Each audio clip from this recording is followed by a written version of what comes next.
Le 7 décembre 2012, nous avons pu célébrer formellement l'ouverture du Centre Montessori d'Haïti à Liancourt. Et accidentellement, ou par coïncidence, ce 7 décembre était le 28e anniversaire de la fondation en Allemagne. Action. Bravo.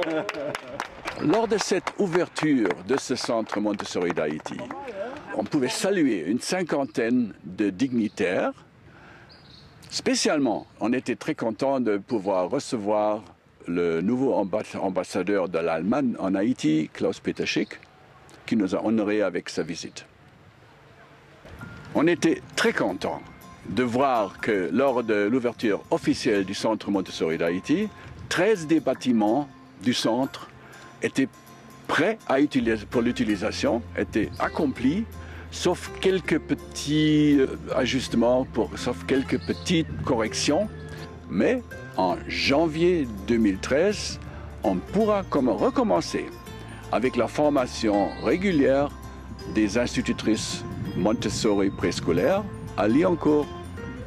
Et nous sommes évidemment très contents qu'après 3 ans après le séisme, c'est finalement accompli. De l'ouverture formelle du centre Montessori a aussi donné une autre possibilité.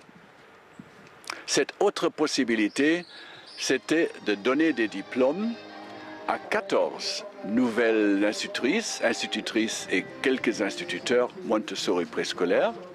Ceci est devenu possible parce que Eliana, notre institutrice maître du centre, avait travaillé avec ces nouvelles étudiantes et étudiants pendant une période très difficile dans les tentes et dans les situations improvisées pour achever ce but-là et pour donner une preuve du slogan de ce film, il est quand même possible.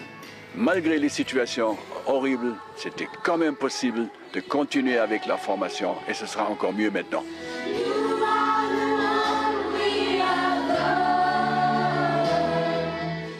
Ma vision, notre vision, d'un seul monde paisible et juste, en balance, demande aussi une meilleure éducation pour ceux qui sont défavorisés dans le monde, pour les populations pauvres.